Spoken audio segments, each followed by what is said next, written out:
Hi tears, எல்லோரும் எப்படி இருக்கீங்க? இன்றைக்கி நம்ம என்ன ரெசிபி பார்க்க போகிறோன்னா, அப்படியே நெய் வடிகிற மாதிரி ஒரு கீ மைசூர் பாக் தான் பார்க்க போகிறோம். அதுக்கு இன்க்ரீடியன்ட்ஸ்லாம் தேவையானதை ஃபுல்லாக மெஷர் பண்ணி எடுத்து வச்சுருக்கேன். தண்ணியிலே ஜீனியையும் போட்டு வச்சுருக்கேன். அப்புறம் கடலை மாவை ஜலிச்சு எடுத்து வச்சுட்டேன்.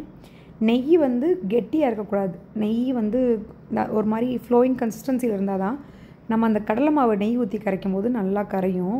அதுக்காக நெய்யை வந்து லைட்டாக மெல்ட் பண்ணிட்டு எடுத்து வச்சுருக்கேன். நெய் வந்து சூடாக இருக்கக்கூடாது. சூடான நெய்யை வந்து அப்படியே கடலை மாவில் ஊற்றினா அது ஒரு மாதிரி பொரிஞ்சாப்பில் இருக்கும்.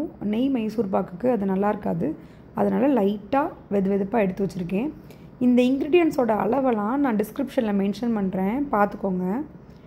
இப்போது நம்ம கடலை மாவை நல்லா அந்த நெய்யை ஊற்றி கரைச்சி எடுத்துக்கலாம்.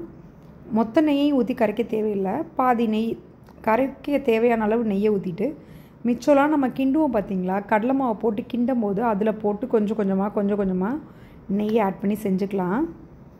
ஃபஸ்ட்டே நான் ஜலிச்சிட்டேன். ஜலிச்சதுக்கப்புறம் தான் இப்போ இது பண்ணுறேன். பாருங்கள், லம்ஸே இல்லாமல் இருக்குது. கட்டியாக இருக்கக்கூடாது. நல்லா வந்து கடலை மாவு கரைச்சிட்டோன்னா தான் நமக்கு கிண்டுறதுக்குமே ஈஸியாக இருக்கும், கட்டியும் படாது. இந்த மாதிரி நல்லா கரைச்சி எடுத்து வச்சுக்கோங்க. போதும், நல்லா கரைஞ்சிருச்சு. இப்போ என்ன பண்ண போகிறோன்னா, இந்த சுகரும் வாட்டரும் மெஷர் பண்ணி ஊற்றி வச்சுருக்கோம் இல்லையா, இதை வச்சு காய்ச்சி எடுக்க போகிறேன்.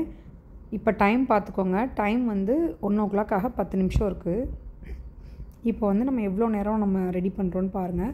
இந்த இது செய்கிறதுக்கு முன்னாடியே ஒரு பேன் வந்து ரெடியாக இருக்கணும். ஏன்னா இது கரெக்டாக செஞ்சதுக்கப்புறம் நம்ம க்ரீஸ் பண்ணலான்னு நினச்சா க்ரீஸ் பண்ண முடியாது. ரெடியாக நான் இன்றைக்கி போட்டிருக்க மெஷர்மெண்ட்டு டிஸ்கிரிப்ஷனில் மென்ஷன் பண்ணுறேன். நான் இன்றைக்கி 5 inch ஸ்கொயர் டின் எடுத்திருக்கேன். 5 inch கரெக்டாக இருக்குது.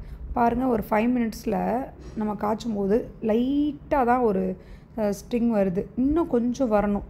மைசூர் பாக்குக்கு ஒத்த கம்பி பதம் வந்தால் தான் நல்லாயிருக்கும். அதுக்காக இன்னொரு 2 minutes விட்டுட்டு எடுத்து பார்க்குறேன். பாருங்கள், லைட்டாக அந்த ஒத்த கம்பி பதம் வந்துருச்சு பாருங்கள்.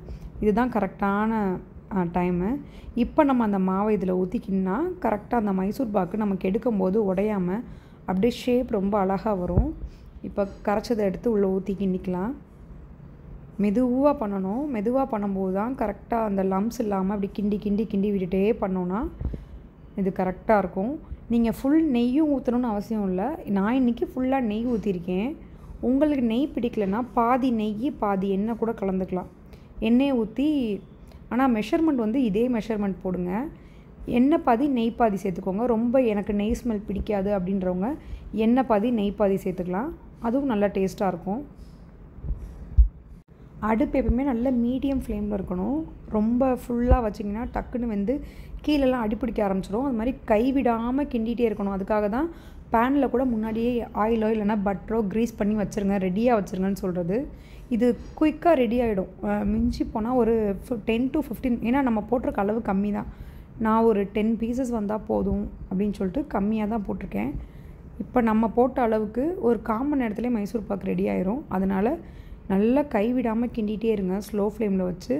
அதே மாதிரி நெய் ஒரு ஸ்பூனாக 2 ஸ்பூனாக ஊற்றினா தான் அது நல்லா உள்ளே அப்சர்வ் ஆகி நல்லா அது வெந்து வரும். டேஸ்ட்டும் ரொம்ப நல்லாயிருக்கும். நம்ம மொத்த நெய்யையும் ஒரே இதில் ஊற்றிட்டோன்னா அது உள்ளே அப்படியே இழுத்து வேகும் போது தான் அந்த டேஸ்ட் இருக்கும், இல்லைன்னா நல்லா இருக்காது. அதுக்காக தான் பொறுமையாக ஊற்றி கிண்டிகிட்ருக்கேன். இப்போ நான் எடுத்த நெய்யில் 3 தடவை சேர்த்துருக்கேன். ஒரு பின் சால்ட் அண்டு ஏலக்காய் தூள் 2மே ஆட் பண்ணிக்கோங்க. நான் அந்த ஜலிக்கும் போதே ஆட் பண்ணியிருந்தேன், நான் அதை சொல்ல மறந்துட்டேன். நீங்கள் ஜலிக்கும் போது ஆட் பண்ணிக்கலாம், இல்லை இப்போ கிண்டும் போது கூட இந்த ஸ்டேஜில் நீங்கள் ஆட் பண்ணிக்கலாம்.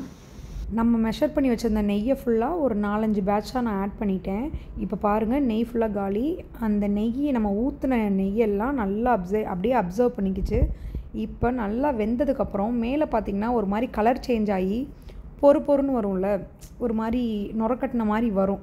அப்படி வரும்போது ஒரு ஸ்பூனில் எடுத்துகிட்டு ஒரு 2 minutes விட்டுட்டு நீங்கள் இந்த மாதிரி பால் பண்ணி பாருங்கள் ஷேப் அப்படியே ரிட்டைன் ஆகுது. இப்படி இருந்துச்சுன்னா ஓகே, மைசூர் பாக் ரெடி ஆகிடுச்சின்னு அர்த்தம். அங்கே பாருங்கள், அப்படியே நம்ம இதுக்கு மேலே கிண்டணும்னா ஒரு மாதிரி பொரிஞ்ச மாதிரி ஆகிடும். இது 1 நிமிஷம் முன்னாடியே எடுத்துகிட்டா கூட பரவாயில்ல. பின்னாடி எடுத்தோன்னா மைசூர் பாக்கு அப்புறம் நம்ம சுத்தியில் வச்சு தான் உடைக்கணும். அந்த மாதிரி ரொம்ப கெட்டி ஆயிரும். ஸோ உடனே நம்ம க்ரீஸ் பண்ணி வச்சுருக்க பேனில் இதை ட்ரான்ஸ்ஃபர் பண்ணிடலாம். பார்த்திங்களா, அப்படியே ஒரு மாதிரி பபுளாக நம்ம ஈஸ்ட்டு பொங்கி எப்படி வருமோ அது மாதிரி பபுளாக வரும். இதை எடுத்துகிட்டு அப்படியே சமதளப்படுத்தி விட்டோன்னா அப்படியே சமமாக ஒரு ஸ்பூனோ இல்லை ஒரு ஸ்பேச்சுலாவோ இல்லை தோசை ஏதோ ஒரு ஃப்ளாட்டான ஐட்டத்தை வச்சு நீங்கள் அப்படியே ஃப்ளாட் பண்ணி விட்டிங்கன்னா அப்படியே ஒரு 2 ஹவர்ஸ் பக்கம் நல்லா அது அப்படியே ஆறி வரட்டும். வெதுப்பாக இருக்கும்போது எடுத்து நடுவில் வந்து அந்த நம்ம பீசஸ்க்கு போடுவோம் பார்த்தீங்களா, வெட்டி விடுவோம் பார்த்தீங்களா, அது மாதிரி மட்டும் பண்ணிவிட்டு வச்சிட்டோன்னா கரெக்டாக இருக்கும். இப்போ பாருங்கள், நல்லா நான் சமதளப்படுத்திட்டேன். நம்ம ஊற்றின நெய் இப்போ மேலே கொஞ்சம் தெரியுது பாருங்களேன், ஒரு லேயர் மாதிரி மேலே நெய் இருக்குது. ஆனால் இது ஒரு 1/2 hour ஆகும்போது 1 hour ஆகும்போது இந்த நெய் அப்படியே உறிஞ்சிரும். மைசூர் பாக்கு ஆற ஆற இந்த நெய்யை அப்படியே உறிஞ்சிரும். ஆக்சுவலாக நான் போட்டிருக்க நெய்யே ரொம்ப நெய் கிடையாது, குவான்டிட்டி ஜாஸ்தி கிடையாது, கரெக்ட் அளவு தான் போட்டிருக்கேன். இதை விட குறைச்சிடாதீங்க. இப்போ பாருங்கள், டைம் வந்து கரெக்டாக 1:05 ஆக போகுது. 10 minutesல நம்ம பண்ணி முடிச்சிட்டோம். ஒரு 10 நிமிஷம் கழித்து வெதுப்பானதுமே நான் இந்த மாதிரி கீத்து போட்டு வச்சுட்டேன். அதோட ஷேப்பிங்காக, பீஸ் போடுறதுக்காக அப்படி அப்படியே நேராக நறுக்கி வச்சுருக்கேன். இப்போது அன்மோல்ட் பண்ணி பார்ப்போம். 2 மணி நேரம் ஆச்சு, எப்படி இருக்குன்னு பாருங்கள். சூப்பராக சாஃப்டான மைசூர் பாக்கு ரெடி ஆயிடுச்சு. ஆனால் செம்ம ஜூஸியாக இருக்குது. ஆனால் கடையில் வாங்கும்போது இன்னும் அவங்க கொஞ்சம் நெய்யோ எண்ணெயோ அதிகமாக ஆட் பண்ணியிருப்பாங்க. நான் போதும் இந்தளவுக்கே நம்ம கரெக்டாக இருக்கும்னு சொல்லிட்டு வீட்டுக்கு செய்கிறதுனால நான் இந்தளவுக்கு ஆட் பண்ணியிருக்கேன். உங்களுக்கு வேணும்னா இன்னும் கொஞ்சம் கூட நீங்கள் ஆட் பண்ணிக்கலாம். பட் இதுவே நெய் ஸ்மெல்லோட அவ்வளோ சாஃப்டாக சூப்பராக இருக்குது. இந்த அளவே கரெக்டாக நம்ம மெயின்டைன் பண்ணிக்கிட்டால் 10 நிமிஷத்தில் உங்கள் வீட்டுக்கு தேவையான மைசூர் பாக்கை நீங்களே ரெடி பண்ணி என்ஜாய் பண்ணி சாப்பிட்லாம். ரொம்ப சூப்பராக இருக்குது டேஸ்ட்டு. அப்படியே அந்த மைசூர் பாக்கு பிடிக்கும்போது அவ்வளோ சாஃப்டாக இருக்குது. கண்டிப்பாக இந்த ரெசிபியை ட்ரை பண்ணி பாருங்கள். மறக்காம எப்படி இருந்துச்சு நம்மளோட கமெண்ட் ஷேர் பண்ணுங்கள். பாய்.